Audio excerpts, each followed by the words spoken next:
গুরুদেবের রচিত প্রেম প্রবন্ধ থেকে প্রেম প্রকরণ থেকে বলছি। গুরুদেবের রচিত বলতে আমরা যে প্রেম কাহাকে কহে, প্রেমের যে প্রেম প্রকরণ যে আছে সত্যধর্ম বইতে, সেটা মহাত্মা বিশ্বময়ী দেবীর রচিত। কিন্তু এখানে গুরুদেবের সংস্কৃত গ্রন্থর বঙ্গানুবাদ আমি পড়ে শোনাচ্ছি। যে গুণ দুইটি আত্মার অনুরাগ বিশেষের সমুন্নত ফল। আসলে আমরা যে সত্যধর্ম থেকে প্রেম প্রবন্ধ পড়ি, সেখানে খুব সহজভাবে লেখা, আর এখানের প্রেম খুব খুব খুব কঠিন। আমি বাংলা পড়ছি, তাতেই বুঝতে পারবে যে কেমন কঠিন, বোঝা দুরূহ ব্যাপার। যে গুণ দুইটি আত্মার অনুরাগ বিশেষের সমুন্নত ফল। তাহলে এখানে কি আছে? দুইটি আত্মা, একটি পুরুষ একটি নারী, এই দুইটি আত্মার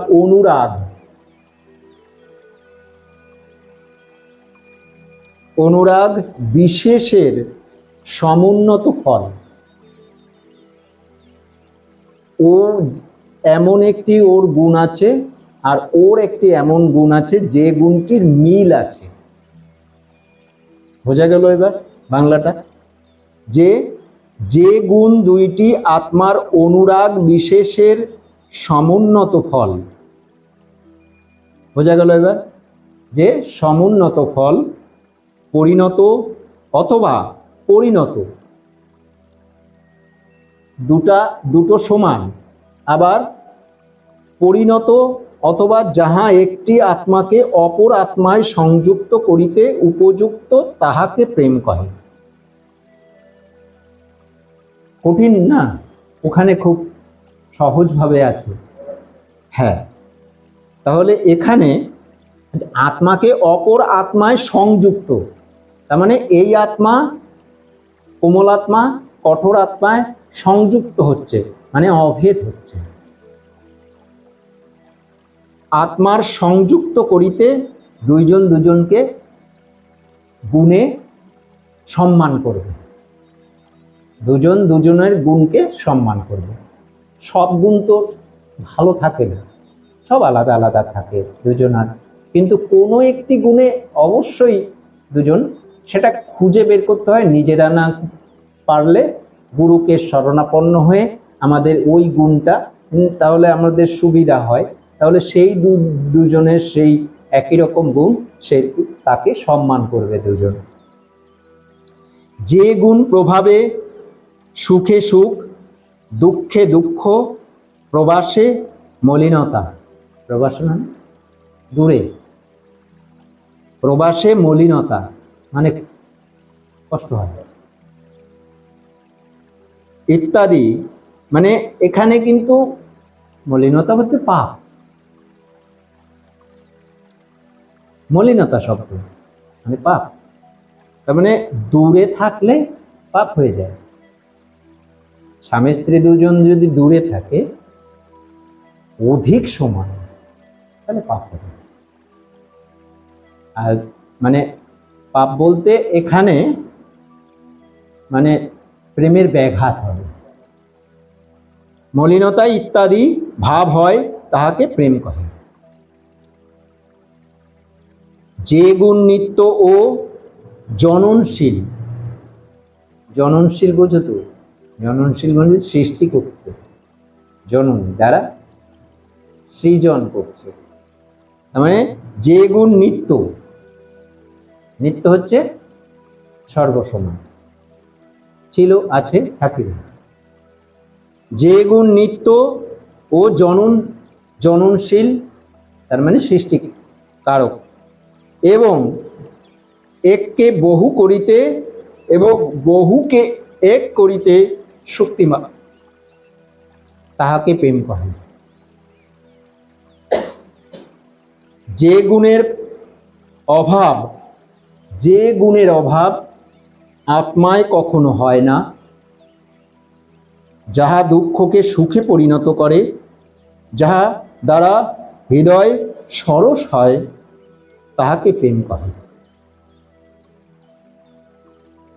সর্বমহিষ্ঠ যে গুণ বাল্যে, শৈশবে, যৌবনে, বার্ধক্যে একরূপ থাকে, তাহাকে প্রেম কহে। শৈশবে যেমন, বাল্যে, শৈশব থেকে একটু বাল্য অবস্থায় এসছে, তারপর বাল্যে, তারপর শৈশবে, বাল্যে, শৈশবে এবং যৌবনে এবং বার্ধক্যে একরূপ অবস্থা থাকে, তাহাকে প্রেম কহে। কেমন না? বিষয়টা একটু অন্যরকম না? বিষয়টা সত্যি, যে বাল্যে বৃদ্ধত্ব, বার্ধক্যে তারুণ্য, ব্যাপারটা কিন্তু একই। বাল্য স্বভাবযুক্ত, তার মানে এখানে বালক স্বভাবযুক্ত, তার মানে সেখানে বাল্যকালে কেমন অবস্থা, বাল্যকালে কেমন অবস্থা থাকে, তার সরলতা থাকে, তার প্রেমটাই থাকে এবং সরলতা থাকে। তার মানে এবার সর্বগহিষ্ঠ যে গুণ বাল্য, শৈশব, যৌবন ও বার্ধক্য একরূপ থাকে, তাহাকে প্রেম কহে। তমময় ও দুঃখ সমাক্রান্ত, সমান আক্রান্ত,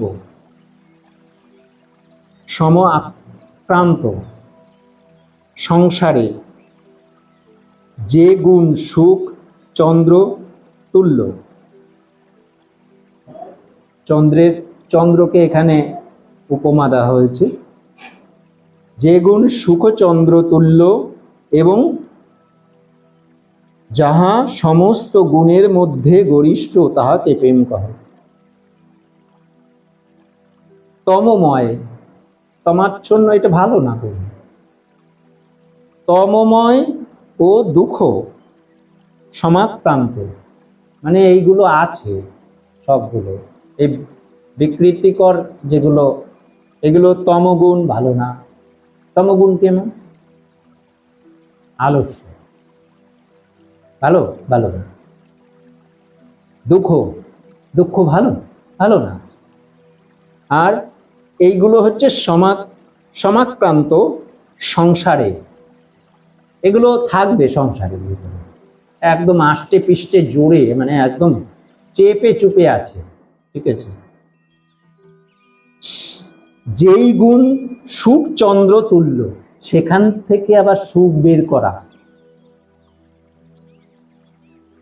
সেখান থেকে সুখ বের করা, যেই গুণ সুখ চন্দ্র তুল্য এবং যাহা সমস্ত গুণের মধ্যে গরিষ্ঠ, তাহাকে প্রেম কহে। ওগুলোর থেকে পৃথিবীতে যাই দিয়েছে কেন, যেগুলো অপগুণ বলছো, সেই অপগুণের ভেতরেও গুণ আছে, সেটা হচ্ছে মঙ্গল জাতীয়। অমঙ্গলের ভেতরে মঙ্গল নিহিত থাকে, আপাতত দৃষ্টিতে প্রতীয়মান হয় না। সবাই যেটা বলছে পাপ, গুরুদেব যদি সেটা করতে বলে, আর যদি সবাই যেটা পবিত্র বলছে, গুরু যদি সেটা নিষেধ করে, অম্লান বদলে প্রফুল্ল মুখে করতে হবে। আমি একটা উপমা দিয়ে দিচ্ছি, মানে সহজ, এই কথাটা শুনলেই ভয় লাগে, স্বাভাবিক। গুরুদেব অন্যায় করতে পারবে? কখনোই না। তিনি সদা মঙ্গলময়, সবাই যেটা পবিত্র বলছে, ওই কল্পিত দেব দেবী ছবি মূর্তি পুজো করছে, ধর্ম করছে, ওগুলো বারণ করছে। সবাই বলছে ওটা পবিত্র কাজ। গুরুদেব বলছে ওটা পাপ করছো। এইবার বিরোধ হলো না, বিরোধ হলো তো, যে গুরুদেব বলছে ওগুলো ফেলে দিতে, ওগুলো করলে পাপ হয়। এদিকে সবাই বলছে আপামর, পৃথিবীবাসী সবাই বলছে ওটা পূর্ণ হয়, আর গুরুদেব বলছে ওটা পাপ হয়। কার কথা শুনবে? গুরুদেবের কথা শুনতে হবে। ওগুলো ফেলে দিতে হবে, ওগুলো নরক, ওগুলো করলে নরকে যাবে, সোজা কথা। গুরুদেব বলেছে, ব্যাস সত্য। গুরুদেব তো বুঝিয়ে দিচ্ছে ওটা নরক। কেন নরক? মিথ্যা মাত্র পাপস্পর্শ হয় জানিবে। কল্পনা মাত্র মিথ্যা, কল্পনা দ্বারা ওই দেব বা দেবীকে পুজো করা হচ্ছে, ওই কল্পনার মূর্তি, তার মতন দেখতে না। মিথ্যা তো মিথ্যা, তুমি যেভাবেই বলো না কেন। আস্থা, আস্থা সত্য কি করে হয়? তাহলে আস্থাই যদি তুমি পুজো করতে চাও, তাহলে আস্থা করো, সস্তা করো না, মিথ্যা করো না। আস্থা থাকুক, ওই দেবতার প্রতি তোমার আস্থা আছে, মানে বিশ্বাস আছে, ওই দেবতার প্রতি তোমার ভরসা, শ্রদ্ধা, বিশ্বাস সবকিছু আছে, কিন্তু ওই মূর্তিটা না। যদি পারো তুমি করো, তাহলে মিথ্যাচার হবে না। আবার আর একটি কথা বলি, ওই আস্থা তুমি কল্পিত দেবদেবীর ছবি রাখলে না, আস্থা করে, কিন্তু ওই দেব বা দেবীকে কখনোই পরম পিতার তুল্য করিবে না। এতগুলো সত্য পালন করে তুমি যদি ওই দেব বা দেবীকে তুমি ভজনা করো, কোনো আপত্তি নেই, এটা সত্য, এটা সত্য। তাহলে এই সত্য পালন করতে হবে। তাই এখানে বলছে এই যে গুণ জীবনের বন্ধন, এই যে গুণ জীবনের বন্ধন, তার মানে প্রেম গুণ জীবনের বন্ধন, দুজন দুজনকে ধরে রাখে। যতক্ষণ ধরে রাখবে, যতক্ষণ প্রেম শক্ত থাকবে, ততক্ষণ দুজন দুজনকে ধরে রাখবে। জীবনের বন্ধন যাহা হইতে জীবন উৎপন্ন, ওই দেখো কামের চর্চা ভালো না, আবার কাম না থাকলে সৃষ্টি হবে, বৈচিত্র্য দেখতে পাবো। কাম যদি না থাকতো নিউটনকে পেতাম, কাম যদি না থাকতো গ্যালিলিও পেতাম, কাম যদি না থাকতো রবীন্দ্রনাথকে পেতাম। তাহলে কাম উন্নতির কারণ, লিপ্ত হতে বারণ করছে। প্রয়োজন ছাড়া ব্যবহার করো না। তোমার যদি সন্তান দরকার হয় তাহলেই সম্পর্ক করো, তাছাড়া করো না। এখন এগুলো কেমন? যে পরিস্থিতি, যে অভ্যাসে অভ্যস্ত হয়েছে, সে অভ্যাস ভালো না। অভ্যাস মানে লিপ্ত, প্রয়োজন ঠিক আছে। যেই গুণ জীবনের বন্ধন যাহা হইতে জীবন উৎপন্ন, যাহার প্রভাবে জীবন স্থিত। এই জীবন স্থিত কি? প্রেমে অভেদ স্থিত হয়ে থাকে জন্ম জন্ম ধরে। প্রেম যদি খুব প্রবল হয় দুজন দুজনার প্রতি, তাহলে স্থিত হয়ে যায়। সেখানে আর জন্ম যতই জন্ম নিক না কেন, দুজন দুজনকে ছাড়ে না, স্থিত। এবং যাহার ব্যতিক্রমে জীবন ধ্বংসপ্রাপ্ত হয়। আবার প্রেম ব্যাঘাত সৃষ্টি হলে দুজন ছিটকে বেরিয়ে চলে যায়, ধ্বংসপ্রাপ্ত হয়, তাহাকে প্রেম কয়। যে গুণ অন্ধকারে জ্যোতিস্বরূপ এবং জ্যোতিতে মাধুর্য দায়ক, এবং যে গুণ আত্মার নেত্র স্বরূপ তাহাকে প্রেম করে।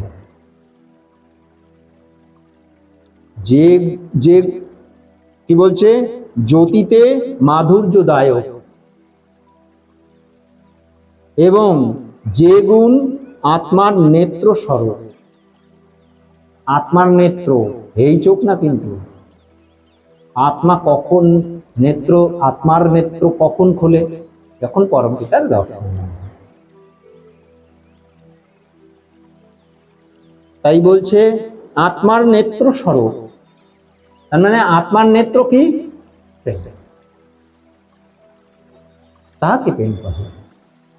যে গুণ, এইরকম লেখা কি ওখানে আছে? যে গুণ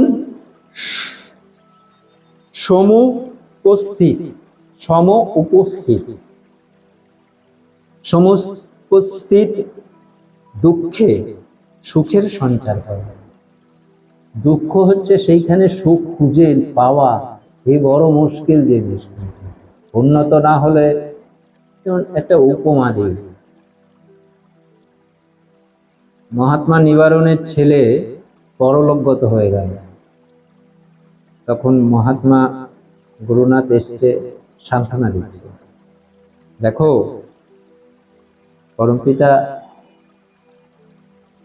তোমার একটি রত্ন নিয়ে গেল তোমার অমূল্য জিনিস দেওয়ার জন্য, পরবর্তীতে একত্র দেওয়া হয়। এগুলো মোহের ব্যাপার, আমার সন্তান, আমার কিছু মোহের ব্যাপার। মোহ ত্যাগ না করলে পরমপিতাকে পাওয়া যাবে না। তাহলে এখানে এটার সঙ্গে মিলল। দুঃখ তো সুখের কারণ, কোন সুখ? পরমপিতাকে পাওয়ার সুখ। এ তো ধনটাই, এগুলো তো সামান্য বিষয়, এগুলো গৌণ। হ্যাঁ, চলে যাচ্ছে। যে গুণ সমস্থিত দুঃখে সুখের সঞ্চার করে এবং সুখে সুখ বর্ধন, সুখ আরো বাড়ায়, দুঃখকে সুখে পরিণত করে, আবার সুখ আরো বৃদ্ধি করে, সুখ বর্ধন এবং যাহা বর্ণাতীত, বর্ণনার অতীত শক্তিধর তাহাকে প্রেম করে। যে গুণ ক্ষণমাত্রে প্রফুল্লকে প্রফুল্ল করে, মানে আনন্দ সেটাকে আরো বৃদ্ধি করে, তাই বলছে প্রফুল্লকে অপ্রফুল্ল, আচ্ছা অপ্রফুল্লকে, যারা আনন্দ তার ভিতরে নেই তাকেও আনন্দ প্রদান করে। এই অপ্রফুল্লকে প্রফুল্ল করে এবং শীঘ্রই তার অশ্রু নিবারণ করে, তাহাকে প্রেম করে। তার মানে অপ্রফুল্ল থাকা মানে হচ্ছে কাজ। সোজা কথা, এখানে পরিষ্কার, এত কঠিন ভাষা দিয়েছে তো, এখানে মূল কথাটা হচ্ছে কাজ, তাকে হাসিতে পরিণত করে ফেলবে।